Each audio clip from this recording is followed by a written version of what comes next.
He cheated and smiled at me the next day, like I'd never know. That smile cut deeper than the betrayal itself.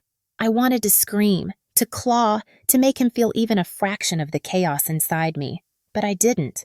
I didn't cry. I didn't confront him. I just stared at the phone, at the photos a friend had sent me. Him in her arms, laughing like he'd never lose. When he came home humming, tossing his keys on the counter, calling me baby, I swallowed everything.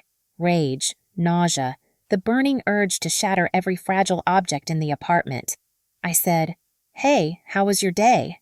and smiled softly. He kissed my cheek with the same mouth he had used on her. He never suspected a thing. That night, I didn't sleep. I lay on the edge of the bed, staring at the ceiling, my chest tight, heart hammering. Betrayal doesn't always scream. Sometimes it whispers in the hollow spaces of your soul, and in that hollow, I found a strange clarity.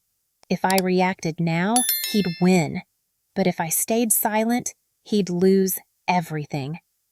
The next morning, I laced up my sneakers and ran until my lungs burned, until my legs trembled and sweat streamed down my face. I joined the gym, lifted weights until my arms shook with exhaustion, pushed myself past every limit I'd ever known.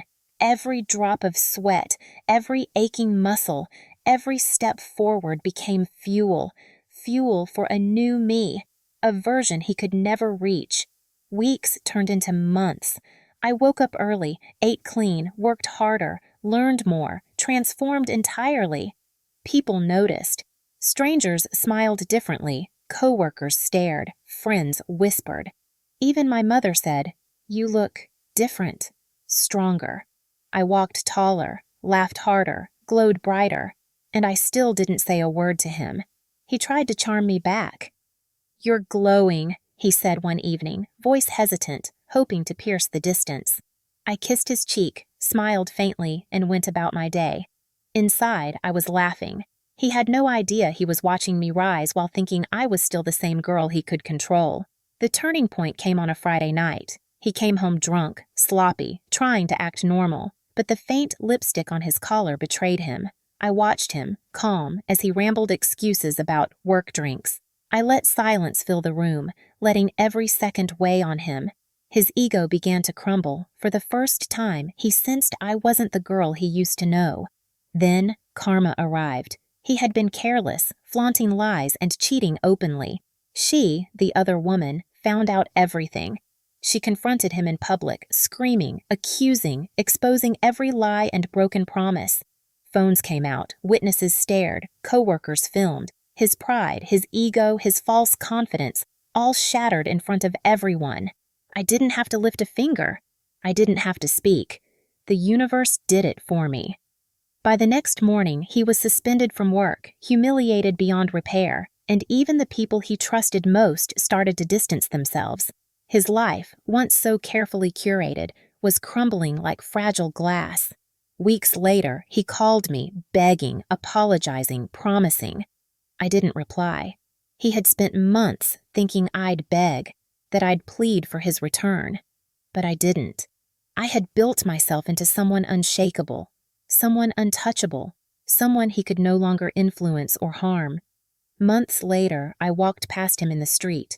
He looked smaller somehow, diminished, ashamed. He reached out, stammering, "Please, can we talk?"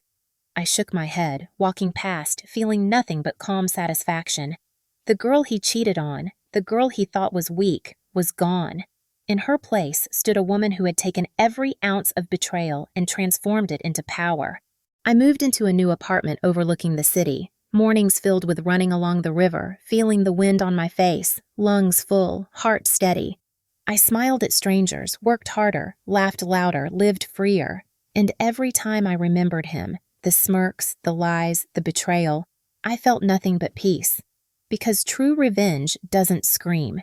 It doesn't beg. It doesn't retaliate with fire. True revenge transforms, rises, and lets karma do its work. And he lost everything. His job, his pride, his control, his world. I didn't touch it. I didn't need to. Silence, patience, and self-transformation were enough to watch him fall.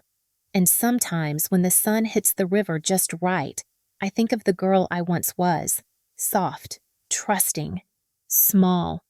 She died the night he cheated, but the woman who replaced her? She's untouchable, she's radiant, she's free, and she will never, ever be broken again.